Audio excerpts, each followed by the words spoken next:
7 p.m. Eastern Time, and you're right here with the Blondes on KUNX, the UNX Network, your new mainstream. Thanks for joining us tonight. Hey, everybody. We're here. The Blondes are here. The party can start.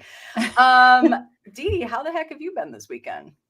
Good. Yeah? While you were out having some paranormal fun, I was taking some dream classes. Oh, yes. I saw you sort of, you had like a new post up for Haunted Hour podcast dream analysis. And it seems like you're getting very, very organized and like, this is serious business now, people. Like, get your dreams and learn this stuff, right? Like, Yes. Yeah, I love that. Are you still getting some dreams come in or slowing? A little bit. Yeah. Yeah. So, I mean, if you guys want to send dreams, haunted hour podcast at yahoo.com. But I'm starting to branch out into teaching some things I'm learning so that, everyone can do it themselves. You don't really need me, but. I love that. And no better teacher than Dee Dee, people. So go head over to Haunted Hour podcast dream analysis. Seriously, you guys, this is some cool stuff. And it's so like enlightening. Like really you're talking to yourself. You probably don't realize just how much you're talking to yourself, right? Yep. Let's say a quick few hellos before we go on. Of course, we have our Get Haunted family here. Rob, Kyle, Danny. I saw Melissa's here. Hello. I saw Travis is here. Tell me if I'm missing anybody here. Gotta go all the way down here. There's some little bit of jokes going on here. Am I missing anyone? Travis, Kyle, Danny. So yeah, hey Melissa, hi.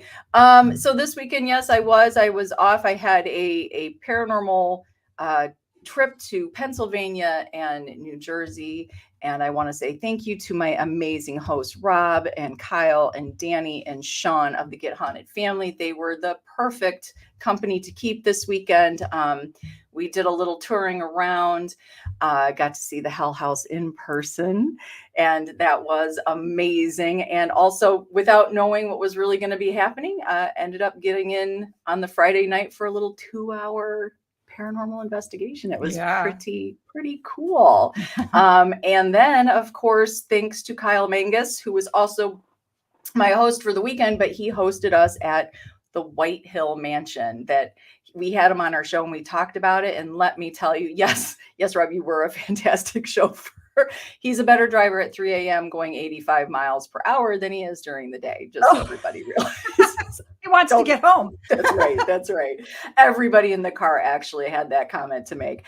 But thank you to Kyle. He hosted us at White Hill Mansion in Fieldsboro, New Jersey. And let me tell you guys something. That is an amazing location. One, Kyle is an awesome history tour guide walking you through this location. And it is so awesome to be there. And, I've seen Get Haunted there so many times on Facebook, they post their stuff and doing their lives there.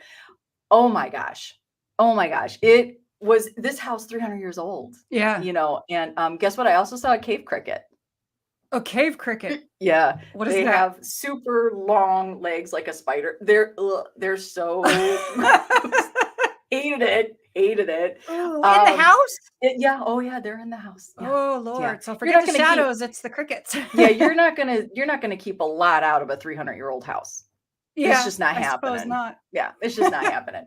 But it was a fantastic event. Get Haunted truly does an amazing job, and I am so grateful to be a part of that. And the guests were amazing. We had a lot of fun. There was a 17-year-old boy there that we did a little challenge. We locked him in an attic space up on the 3rd floor by himself. We called him from the 1st floor and like kind of gave him some challenges. I don't know what we call this, paranormal telephone kind of. But yes, it was, this kid could not, his energy was so even, we could not rattle him. He just, and Rob kind of messed with him a little bit and he was like, okay, now, can you tell me if the dolls are still in, there's nothing in there, right? But he's like, can you tell me if the dolls are still in there with you? And he's looking, I was like, no, there's no dolls. We could not get him freaked out at all. He ended up staying up there by himself and then walked down by himself. He earned himself a free Get Haunted t-shirt because he just could not get rattled. So it was such a great weekend. It's always sad when you have to leave that kind of thing. But thank you to the Get Haunted crew. Seriously, you guys are the best. And I loved every single second of it. I'm exhausted. I got very little sleep, but I'm getting too old for this, Dee Dee. I'm going to have to start, figuring out how to get naps in where you can, but Yeah. you also want to, you got to live in the moment. Exactly. Yeah. So tonight we're gonna talk with Nate. We've got Nate Elwell coming on with us, and we're gonna have a really cool conversation. I hope that everybody sort of opens their mind. No, this is not to offend anybody. We're not here to offend anybody. This is going to be talking a little bit about the concept of faking evidence. Why is it out there? Does it hurt paranormal? Does it help paranormal? And is it always intentional? Right? Like, Right. I think we should sort of touch a little bit into that, because I feel like we kind of skirt around those conversations, right? So we're going to have Nate come on and join us with this conversation. So welcome, Nate. Hello. Hello. How is everyone doing? Good. Thank you for joining us here on Paranormally Blonde. Absolutely. I've been looking forward to it. Awesome. So I've been following Nate for a while on Instagram, and I always love, you do these on TikTok? Is it a TikTok? Yeah, the main debunking stuff is done on TikTok. I do also have a YouTube channel where I test paranormal applications. Yeah, and that was actually my first thing that really got me interested. Like, I would watch all of Nate's stuff, because he takes these apps that you can find or whatever, and he kind of goes through it and discusses why it can and can't work. And I always just thought he did such a great job on, I guess he just it's opening the conversation instead of just being like, absolutely not, and that's just my opinion. He just kind of talks you through it. You know, the absolutely not thing actually was my first gesture when this idea was brought to me. And it was actually my daughter I have to thank for that, because she told me that if I automatically throw it out of the door, that I'm not looking at it with an open mind. Right. So she was 100% correct. And I actually, at some point, I've got it completely written. I have a book coming out on my application testing. Oh. Awesome. Well, I look forward to reading that, because I don't think all apps are horrible, by the way. They're not. Some of them, absolutely. Right. But I will tell you that I have found a few that have surprised me, such as, if you buy a lot of paranormal equipment, you've probably heard of digital dowsing. Mm-hmm. Digital dowsing actually puts out an iOvilus, which is downloadable for the iPhone. It's about $9.99, and it's literally an Ovilus device for your iPhone. And that actually works fairly well. There's another one called the Ghost Hunting Tools application. It's a very simple name, and it's free. And I've gotten excellent results with it. When I was at Medfield State Hospital, we walked around for about 5 hours, and I got 15 to 16 names. It was around that area. All these names I was able to trace back historically to people that either worked at the hospital or passed away in the hospital. Oh, interesting. Sorry. It's good to know there are some because I was going to ask that. Are there any good ones? So, I think there is. And another one that I really like, just because it has a lot of tools, and one of the tools that I've never really seen before in an application is a lux scope, which takes the lumens, the light coming into your camera, and it tells you whether or not you're having malfunctions within that lighting. So it's basically you're testing the ambient lighting from the camera of your phone. And that one is actually called the Ghost Hunter M2 application. It's put out by Michael Weber. And he has another one that just recently came out called the Ghost Science M3, which took that application to a whole nother step. He actually sent me a copy of that, because when I reviewed his app on my YouTube channel, he appreciated my honesty so much that he sent me a free copy of the Ghost Science M3 to test on my channel, and that will be coming at some point this winter. Oh, good. So go check out. And what is your YouTube called, Nate? Very simply, Nate Elwell. It's all you have to search for. There you go. So go check it out, because honestly, they're great videos to watch. I always enjoyed when those would come up.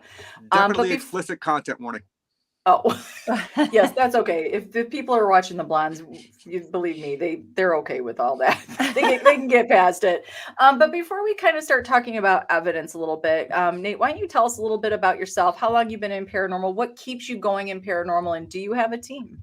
I do. I've been in the paranormal field for a little bit over 16 years. I have two teams, actually. I have one down in Alabama, where I am from. They currently do not take active cases. They are a referral team. Okay. So when I was down there, we actively investigated. But since I left, I didn't have anyone to take over that I trusted to run the team the way that I would do it. Okay. So we basically do referrals. So if you're in the South, you can contact me at Southeastern Ghost Research Association on Facebook. And even if I can't physically help you, I can put you in contact with a team that I would trust to be able to help you and help you in the correct way. Okay. So up here in New Hampshire, I had the Newport Paranormal Society. Okay. And we recently actually investigated the old I guess you call it courthouse, but it's technically an opera house, but it was a courthouse at one time. Okay. And that place was pretty awesome. I actually got to investigate it with Adam Berry, so that was pretty cool.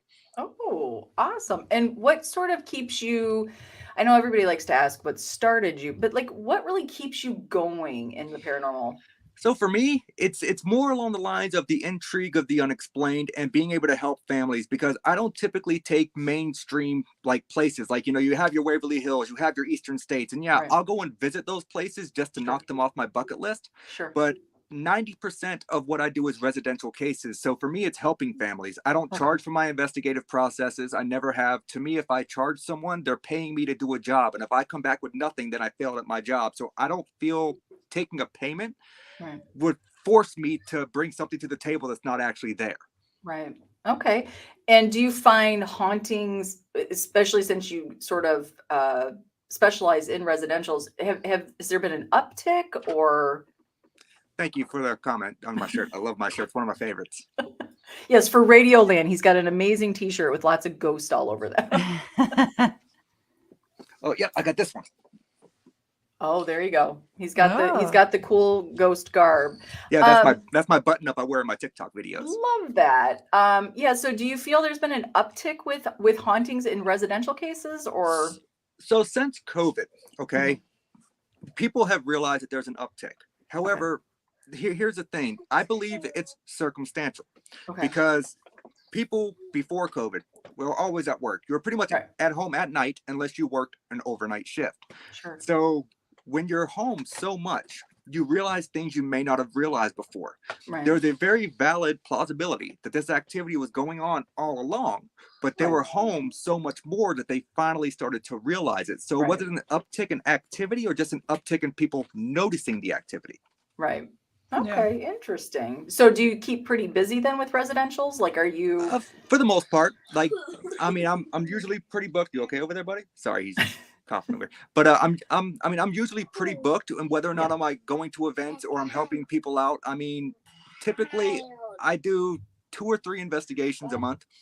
So, but what, buddy? I told you tired. Yeah. Sorry, guys. You're good. Tired? You're good. Then, buddy, go lay down. I cannot come and lay down with you right now. No, You just wait. Okay. All right, sorry about that, guys. You're good. So, I mean, I thoroughly enjoy the aspect of being able to help people out with their situations. And a lot of times, when I go into these places, what I find is most of it's explainable. It's just they don't know how to physically explain it themselves. Sure. So when you go in and you got something out of the corner of your eye, we've all seen it, right? Just typical movement can cause that. It's really weird the way that your vision works, especially if the room is dark. Because your eyes are trying to adjust. If one room is light, one room's dark. It's just like if you are outside of a house looking inside and you take a picture, you're going to get that reflection. And it's kind of the same thing, reflective objects, all kinds of things can cause havoc with your eyes. So, I mean. Yeah. Oh, that's interesting. So that whole peripheral vision where you're seeing shadow figures, you're saying that it could just be that there's a reflection. And absolutely, you're misinterpreting it. Okay, it could be a trick of the light. You gotta figure when you're moving, whatever's in your peripheral is moving right along with you. So if you're walking by something and you didn't notice it originally, you're gonna turn. There's not gonna be anything there because it was already there in the first place. Just your peripheral notice it as something different. It's the way that your eye interprets it. Yeah.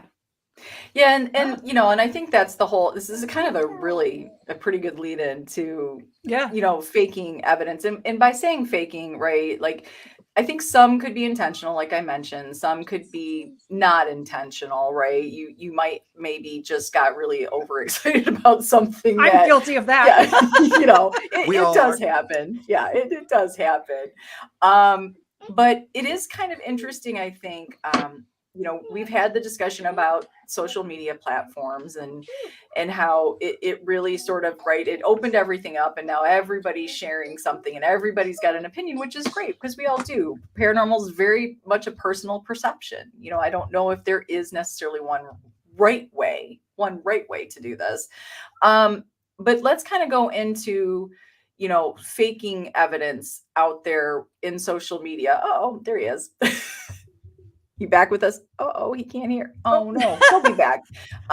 No, that is interesting, Dee Dee, though, with peripheral vision and the Yeah. shadow concept, because I Yeah. had a little bit of that this weekend at Whitehill, where Oh, I was trying to use what Mike Ricksecker had mentioned about Yeah. using your peripheral vision, Yeah. and that's sort of how you can sort of Right. comprehend these shadow I've tried to figures. do it too. Yeah. And I did use that a little bit, and I did see something. Oh, But you again, it's nothing I could prove. So, how do you that's right. I a like shadow- that. A shadow person unplugged his phone. You know Oh, what? no. That would have been awesome. That's right. And not faked. Yeah, Yeah. unfortunately, I think that's what it is. Just in the room that I'm in, because it's the quietest room right now in the house. I just may not have the best connection, unfortunately. Yeah. You're good. We'll make it work. Oh yeah, Here's something that Melissa said too. She sees things in her peripheral vision all the time, but she never accuses it to be or says it's paranormal. Huh. that's actually a good way to be, because when you sit down and you think about it and you logically place your brain like in a mindset, you might be able to notice things you didn't notice before. Like if you're walking through a room, 9 times out of 10, if you see something out of your peripherals when you're walking rather briskly, you very rarely will ever see it if you're walking slowly. Or you may see it when you're sitting on the couch watching TV. Maybe something reflected off of the TV caused a shadow in your peripheral on the wall.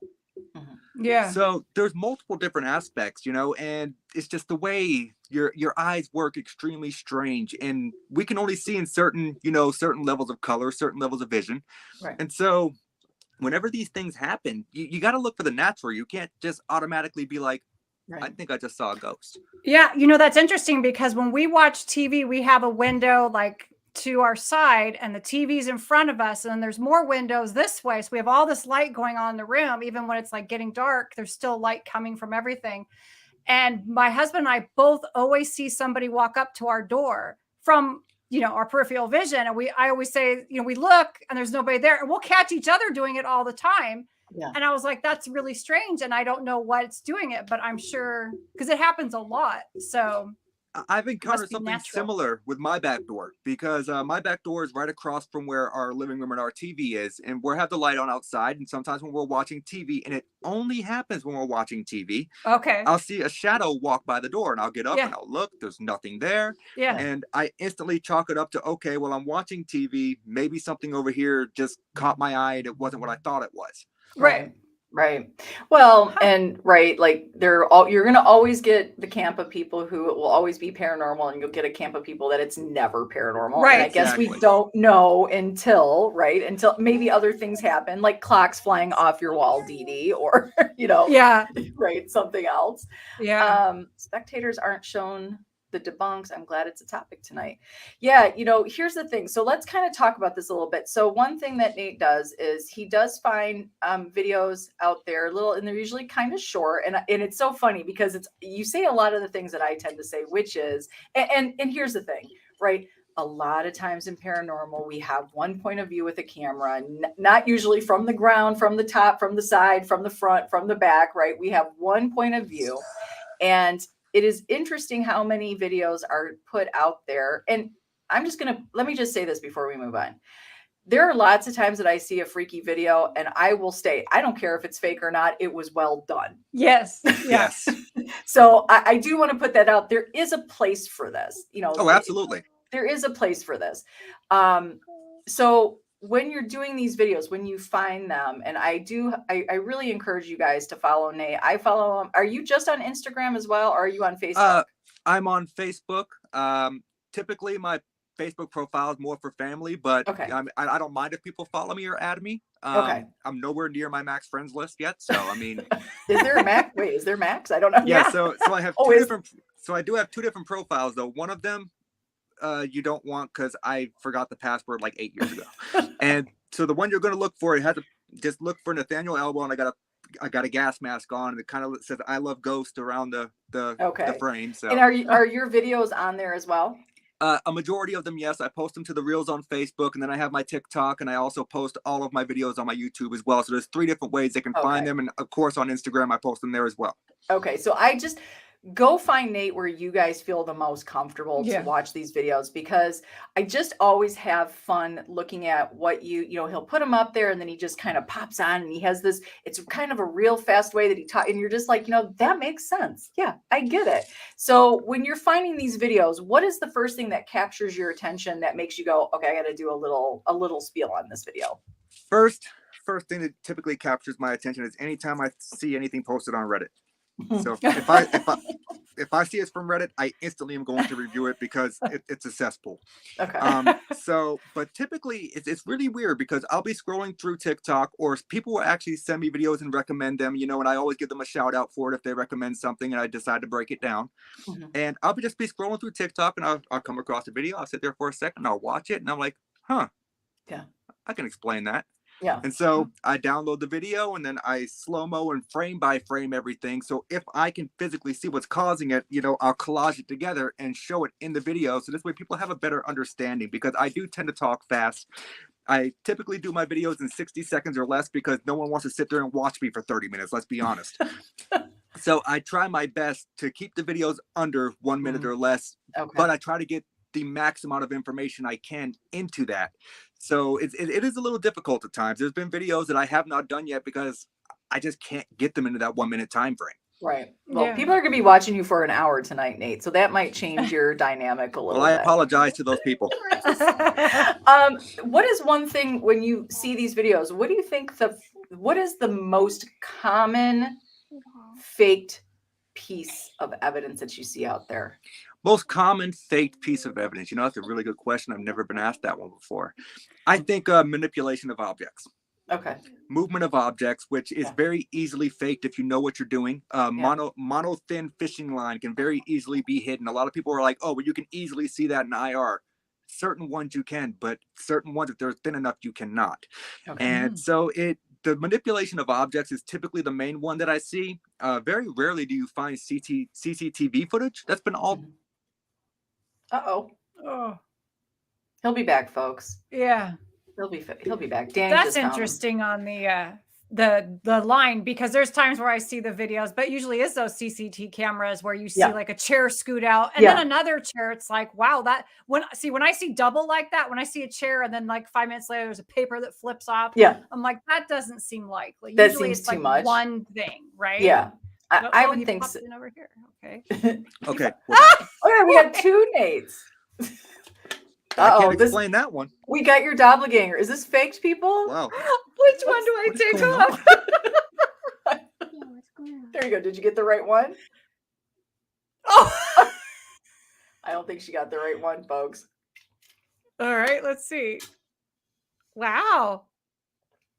He's having his own paranormal experience. That's right. We're having paranormal experience. This is not faked, folks. We did not plan this with Nate.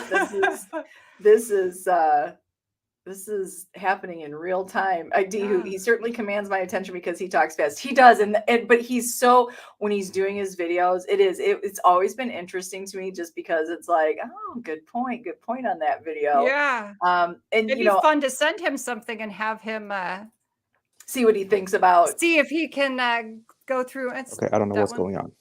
No camera. We hear you though, so yeah, we can hear you. Look at that, another two. Wow. Oh, come on, Nate. It's probably the men in black are like, you are not. Yeah, you're not allowed to talk about this. We will not talk about fake evidence on this show. All right. Yeah. Well, while we're waiting for Nate, let's discuss this a little bit. Have you seen a piece of like a video that you're just like, that just is not even remotely real? I won't mention any names, but the one that I always get annoyed with, I guess is the right word, is that when somebody dies that's famous and they're instantly talking to this person, and it's like, it's the Queen, it's anybody, Michael Jackson, you name a dead person that's famous and he's talking to him. And I'm like, so I want to know, how does he get them to come talk to him? I don't know. Well, I think that's so easily faked though, because it is sound bites. It is interesting to me because why would this one person be a beacon for all celebrity? Right. Yeah.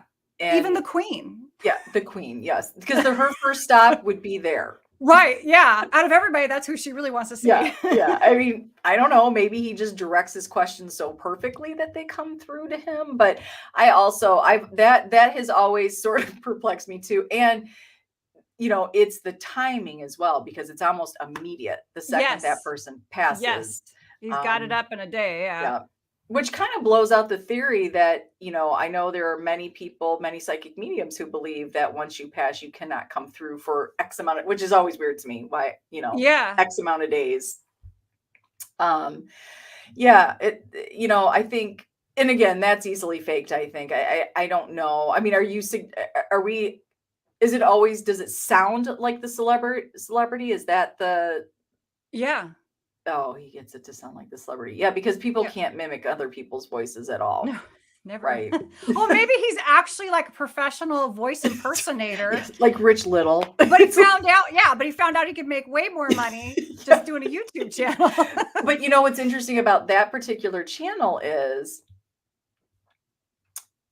it's so controversial. Yeah. That the numbers are there. Right. Everybody looks because they got to hear. I mean, as soon as the Queen died, I actually Googled to see. And I was like, oh, see? Oh my God, you're feeding into the beast. Dee Dee. I know one thing that I did want to ask Nate, and hopefully he can pop back on here, is, one of the videos that you do see little snippets, and a lot of times, and I get it. I am not one of these people. I know there are a lot of people who have cameras within their home now, right? And I don't know what these home security cameras are. And there's always just something a little creepy about watching yourself eat dinner or watch TV. Yes, right? definitely. I never got that, but hey, everybody does their own thing. Yep. So some of that stuff can be a little bit interesting because they do feel authentic to the point that they're just living their everyday life. You're just watching them do everyday things. I have seen some that compel me. Yeah. Yeah. Where, and the reactions are so real. Yeah. The ones that I'm always a little sus of would be, you just happen to be videotaping something so mundane with your phone, and it's the biggest paranormal, So I had to completely reboot my phone. My phone shut off. Oh my! Wow. Yeah. Sorry, Nate. You better check on you about tomorrow that. after this. Make sure you're still here. Oh. Nobody's trying to mess with Nate because he's discussing faked evidence. Any single time, like I said, certain things will trigger it, and it will just stop. Anytime I use StreamYard, it's really weird. But that I've never had my phone straight shut off. Like I was sitting there talking, and then everything froze, and then my Apple logo popped up. I was like, "What?" Wow. It was so I apologize about that. You're good. Listen, Nate, you pop on when you come on, we'll add you. So we were just kind of discussing the videos out there. We were talking about how people have all these cameras in their home now, right? Just videotaping them eating dinner or watching TV. And sometimes they do capture some very interesting things. And they seem like very authentic reactions, right? The ones that I love that you post are usually the ones where it was like, so I never have my phone and trying to search for the camera and video and all that stuff. But it's gone. Yeah. But they always have it timed just perfectly. Yes. They're videotaping something that you're like, how did you capture that? Right. It's when you have something that is that perfectly timed, it would probably make me question it less if they showed a few minutes beforehand and a few minutes afterhand, because you know what, the way they react a lot of times in these videos, like you can tell from their initial reaction as to whether or not something's really going on. Right. Like I remember doing one a few months back, and the lady was just like, "Oh my God, that was so scary." Yeah, no, you're not fooling anyone. Right. Like, where's the scream? Where's the legitimacy in your voice? Right. And the true, almost like intrigued reaction of like, what just happened, right? Yeah, because I don't tend to scream. I tend to be a deer in the headlights when something happens. I'm like, I kind of freeze, and I'm like, what was that? And that is another great, really believable response. Yeah. Because, hang on, Jameson, what are you doing? Okay, he's trying to put a screw. Rebooting your phone. He's trying to put a screw in the door. Oh. I don't know what's going on over here. Better put the crayons away too. I should. But But yeah, so like, you know, the deer in the headlights and the Yeah. really surprised response, that's always something that I look for. That's kind of key. And for the record, I do have some videos coming out here soon of videos that I cannot explain. Okay. Oh. So I am going to kind of touch the other side of the spectrum. Right. But, you know, a few things that tip me off, you know, the reactions, the way it's filmed, the Right. angle of the filming sometimes, because, you know, let's face it, who just randomly sits their phone on the floor and walks away? Yeah. Right. And then, you know, manipulation of objects a lot of times. I mean, Right. that's one of the main ones that I do, because they really are so easy to disprove if you know Mhm. what you're doing. And sometimes I have help and I can actually debunk and show people how to reenact these videos. Right.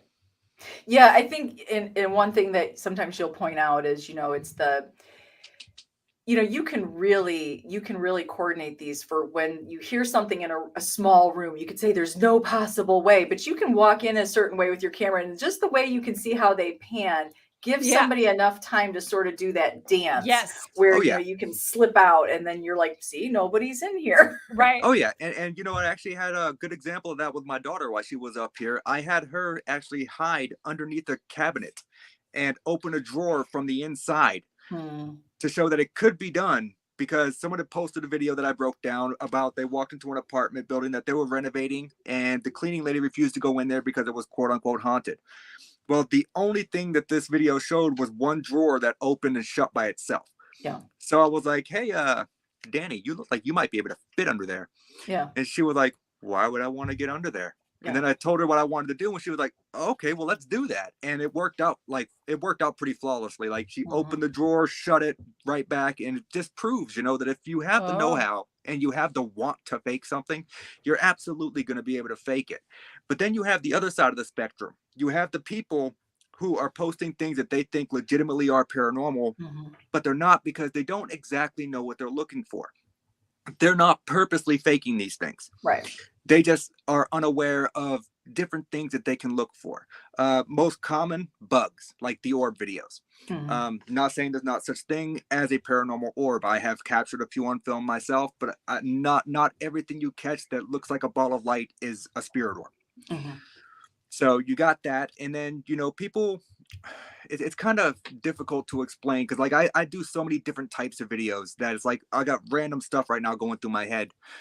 So cryptid videos, I love doing those as well, because, well, and there's a lot of them coming out right now.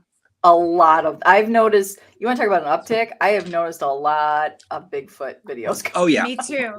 And a lot of them are, you know, it wouldn't bother me so bad. Here's the issue with Bigfoot videos. If the video is blurry, no one's going to buy it. If the video is extremely clear, no one's going to buy it. Right. So you have like that middle spectrum where the video has to be done just right, but it's like 9 times out of 10, it's like someone went and grabbed like a 1999 Nokia phone and filmed it. Right. It's so blurry and it's just horrible quality, but you know, that's what people like in Bigfoot videos, to be honest. That's what they like. Well, if it's too clear, then you can see the costume clearly. That's another valid fact. That's a very valid point. Dehoot, I do like this question. What's in it for the faker? And this is what we were touching on with social media platforms. So go ahead. No, you please. What's in it for the faker? That honestly is a very easy question to answer, believe it or not.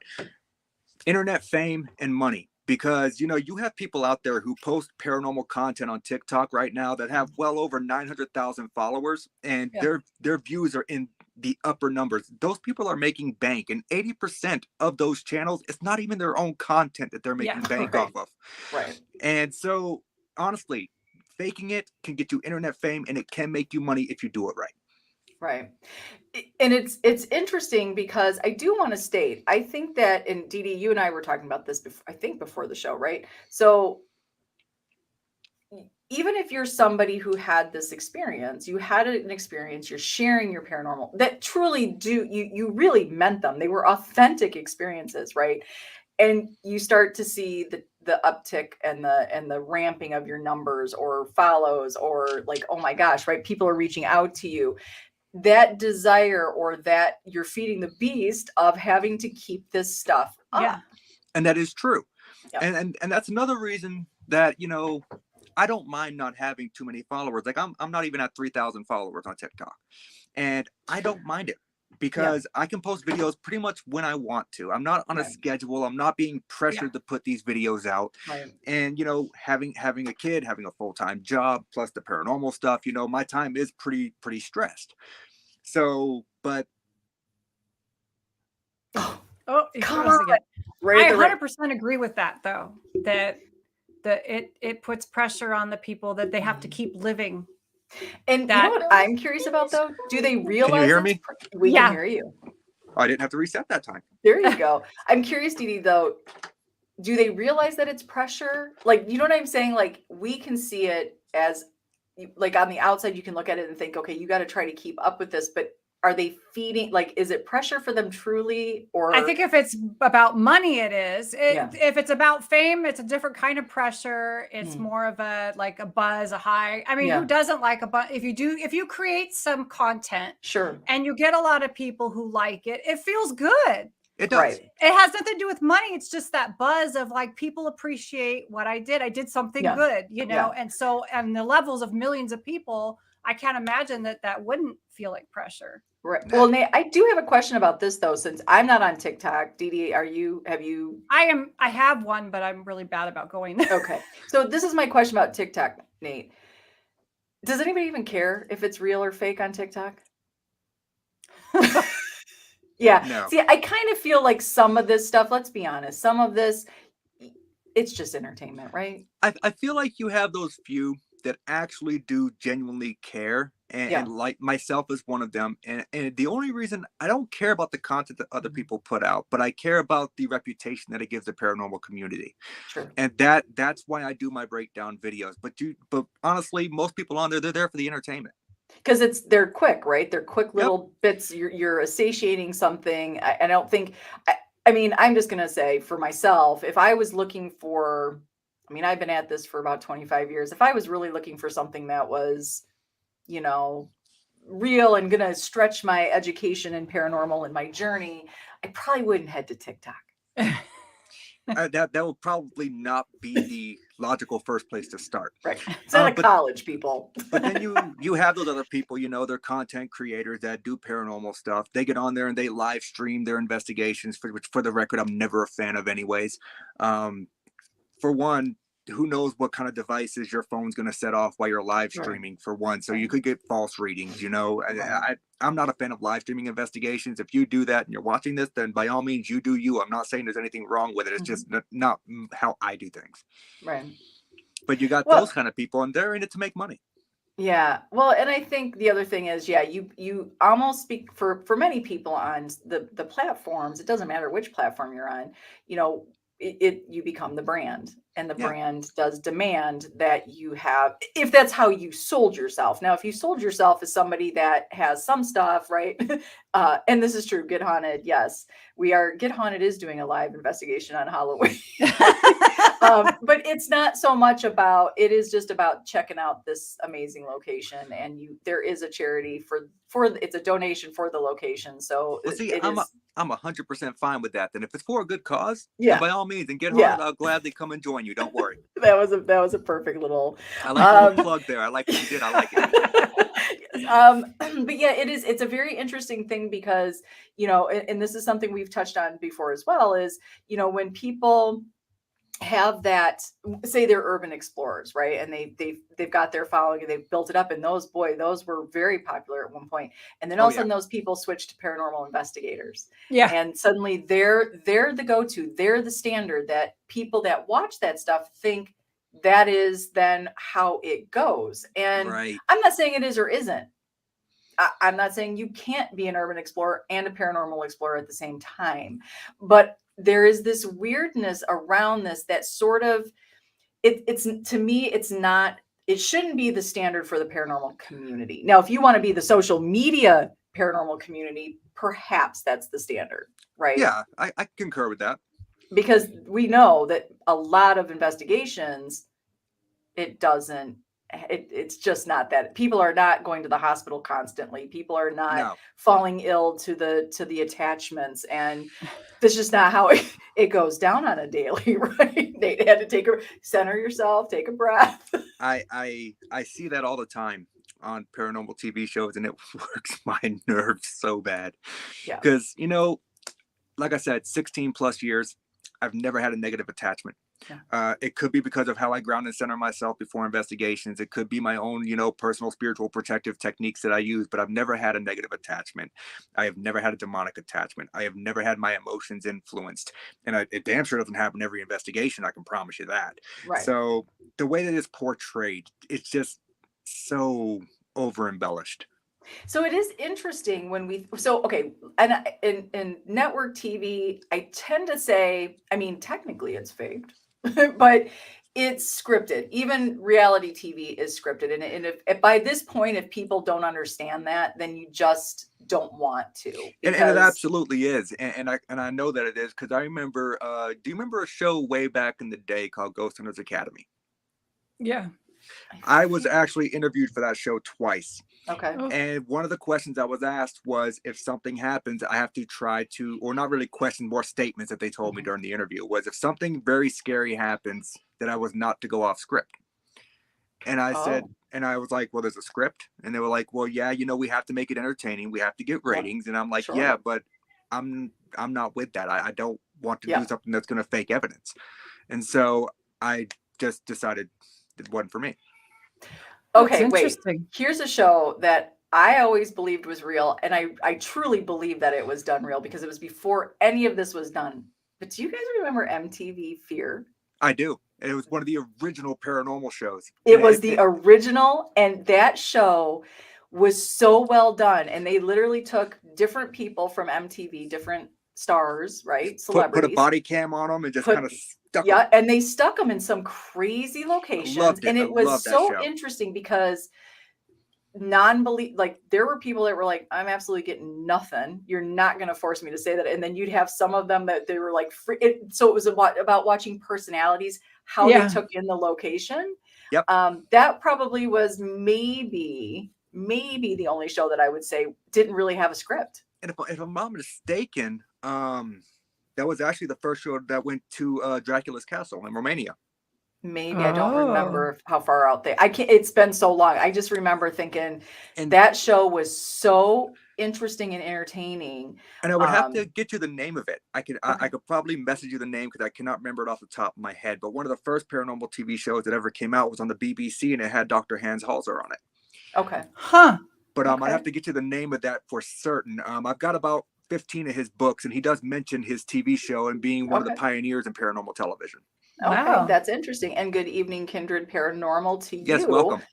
Yeah, it is. I think it's an interesting thing. I think if you're really truly out there and you're, as the new term is, boots on the ground, and you're doing the work, right? You can kind of see there's a place for all of this. There is a place for this. And I even think there is a place for faked evidence. I think that's one thing that we need to sort of keep in mind is there is a place for it. And there are people who truly, I know a lot of people, and they're younger people that really don't watch TV. They really use YouTube or the social media platforms as their source of entertainment. So I'm actually okay. And I actually don't expect anybody to put a disclaimer out there saying we fake evidence or we script out a show. I don't. So I felt like when I saw you out there doing what you were doing, I never really took it as, a paranormal social justice warrior move. You just are like, hey, this is a video I come across and this is what I'm going to tell you about my opinion. And you even say, like, if you don't agree with me, tell me why not. Yep. At the end of every video, I say, that's just my opinion. What's yours? Right. And trust me, people give me their opinions, and sometimes they're not so friendly, which is fine. So how often does this happen that you post a video where you kind of say, this is how I can explain it? How many times do you get like a, hey, dude, you are so wrong and you shouldn't be doing this? Honestly, on YouTube, a lot. When I post those videos to YouTube, a lot. However, on TikTok, I typically get a lot of positive feedback. There have been a few times where someone's like, well, I think you're wrong. And, and that's okay. You can think I'm wrong all day long. I personally am just giving you my opinion. Right. And, I've been approached by, I think, 3 different creators that actually at one point in time accused me of stealing their content. Okay. And I told them, well, technically I didn't steal it. There's a function on TikTok called Stitch and Duet. Okay. So if you leave those functions turned on, you can do like I do in the videos where I show you the small clip and then I can go through and break it down. I'm not stealing content. You still get credit for your content. You're tagged in the post. Right. So once I pull that out, they're like, okay, well, I can see what you're saying there. And then they go back and they rewatch my videos. And I've had several of them come back and say, now that I look at it, you could be right. Right. Right. Right. And I'm curious how many, so I guess that would be, and of course, there's always the armies of people who follow these people. Oh, yeah. Yeah. Right. Especially on YouTube, where, if you dare challenge a thought or theory, you're going to get it, not necessarily from the person that does it, but from the army, which is they're there. A lot scarier. They are there. Trust me. Yeah. So it is interesting why we have such visceral reactions to somebody disagreeing or agreeing. We actually had that experience one time. Yeah. Katie and I had somebody that did not like the fact that we had Keith Linder from the Bothell Hell House on, going over his books. And, why do you validate him? I can't remember the words they used, but I mean, very angry and like literally wanted to make a point. Like, why are you doing this? And it's like, we like to listen to it all because it is a part of the community, whether you like it or not, right? Like it absolutely is. It's all a part of the same community, and people try to tear down the different sects, in different sections. But when you look at it at the bigger picture, it's all about furthering the field. Right. That's what it should be about. It's not about individualism. It's about furthering the field as a whole. Right. Do you feel when people fake this stuff? I'm kind of curious because obviously they're not faking little experiences. They tend to fake the bigger ones. Yeah. So when they do that, do you feel when something does happen paranormally, that's a little less sensational? Do you think that sort of desensitizes us to what's actually going on around us daily, possibly daily in the paranormal world? I think in theory, it could definitely water it down.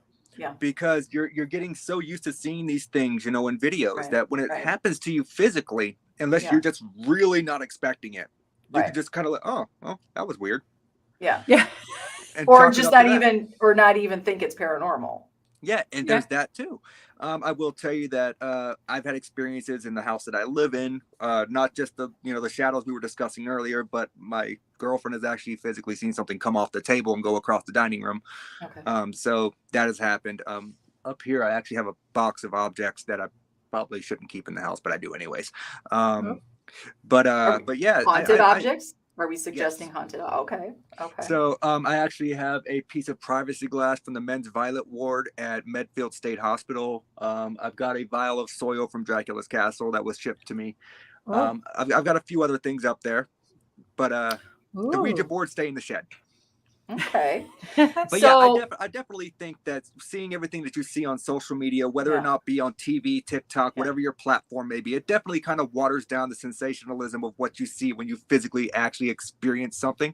Right. Because you're just getting used to it. It's the commonplace now because paranormal is so popular in the pulp culture that everyone is trying to capitalize on it. Yeah. Right. Which, it makes you wonder how the other side kind of like, I don't know. How do they feel about that? Right. Like, That's a good question. Maybe they don't care, but maybe they're like, hey. I think my camera froze again. Uh-oh. No, you're good. You're moving. Yeah. We see the brow up. Now he's frozen. Oh, he just predicted the future. Wow. Look at that. Is that faked or is that real, people? Do you remember that show? Was it fake? Yeah, I liked that show. Yeah. There you are. What show? The faked or fiction. Yeah. Yeah, I enjoyed that show.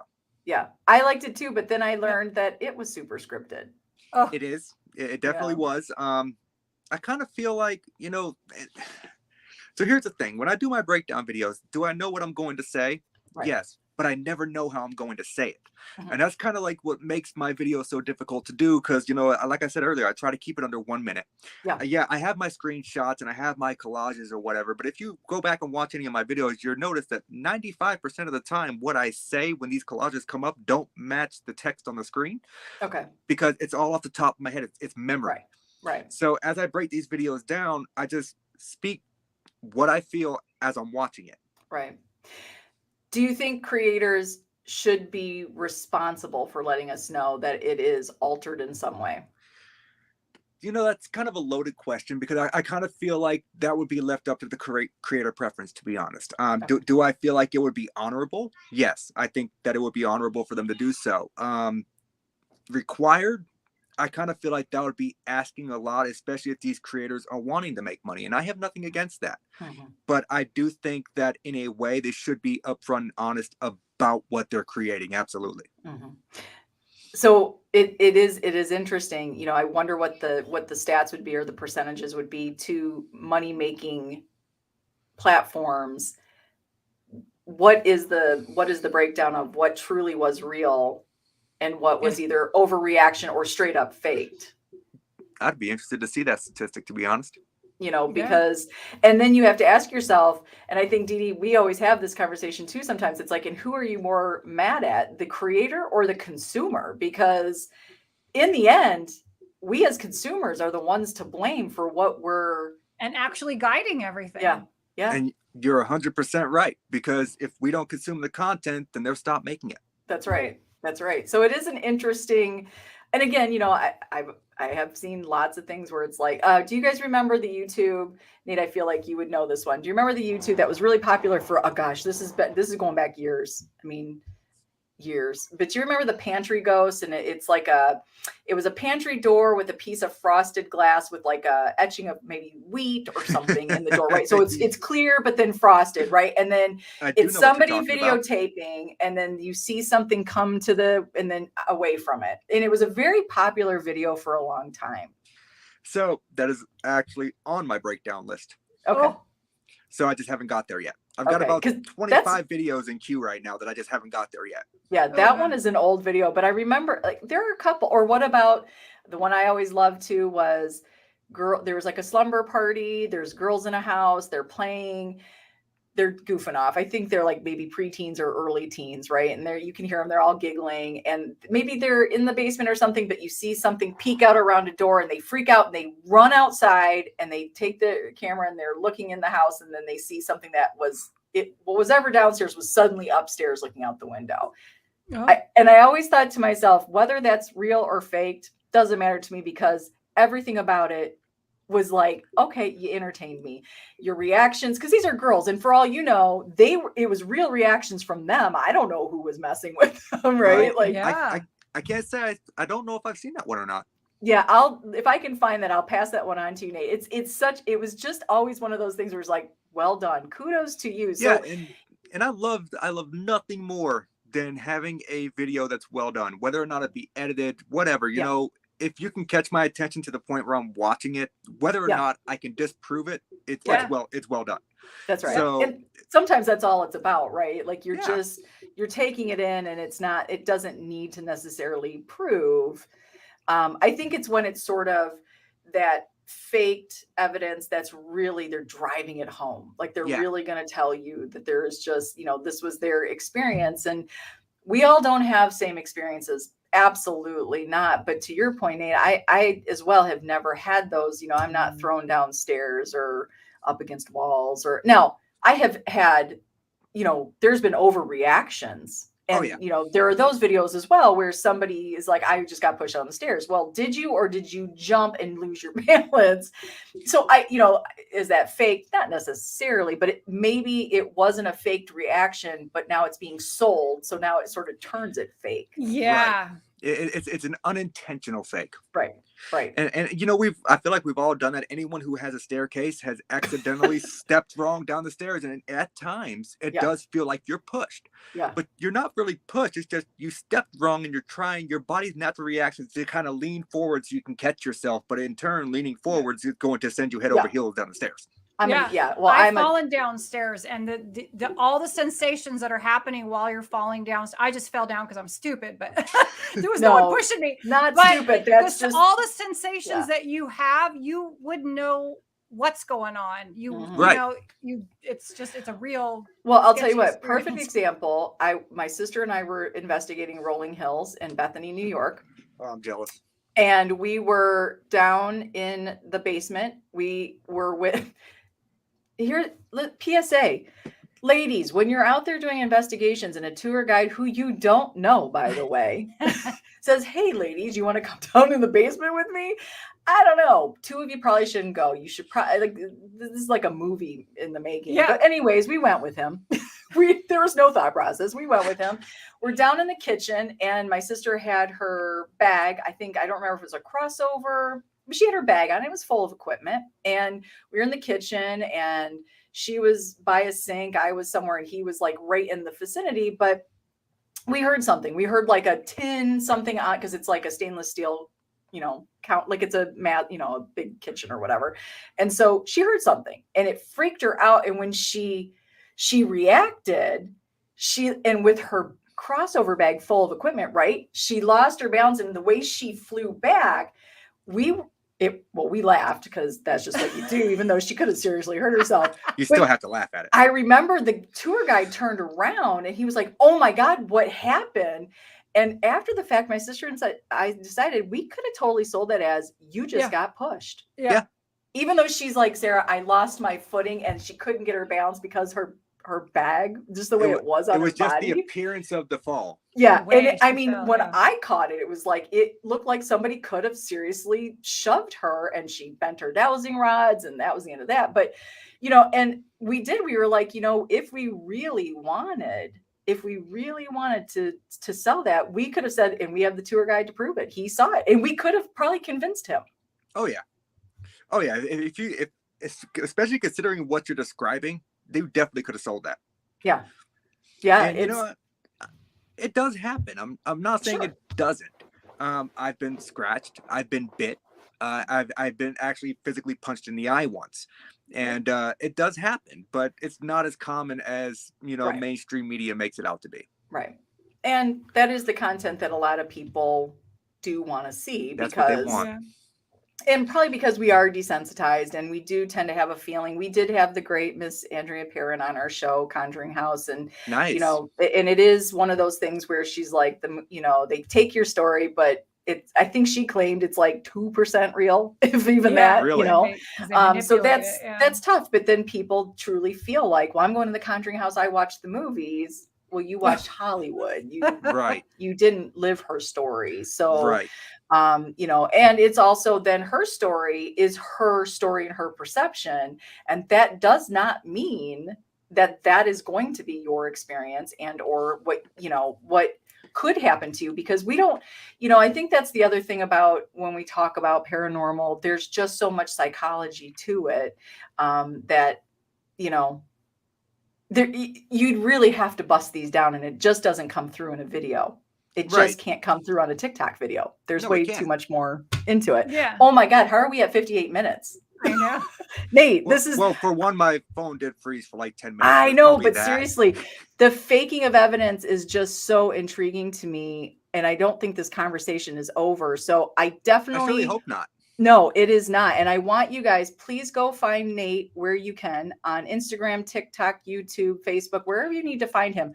Find him, watch these videos, see what you think. Maybe it will open your minds a little bit to, oh, okay, well, maybe that is a little bit more natural. Or maybe, I think we need to stop with the definites on either side, because there's a lot of in between there to do. And, faking evidence, I don't know, Dee Dee, place, no place. What do you think? Has a place in paranormal?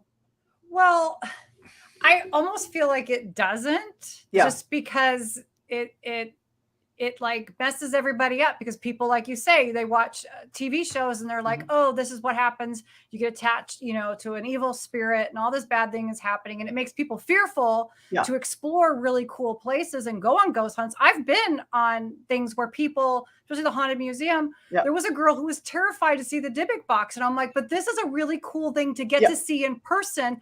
She had literal fear. And I minded my own business, but I wanted to say to her, it's fine, but I didn't, because then if something happened. And by the way, it's in a museum that you pay to go in. So I don't think they're going to walk you through a deadly Dybbuk box. Yeah.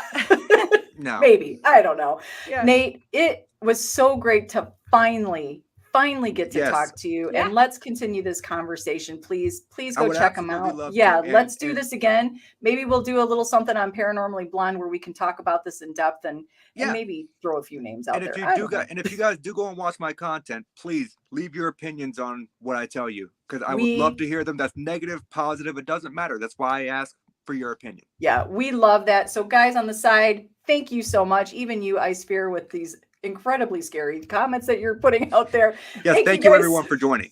Thank you so much, you guys on the side. We love you. And hey, you know what? You guys have a great rest of your Monday. We will see you next week right here on the UNX, your new mainstream. Catch you next Bye. Monday. Bye. Bye, everyone.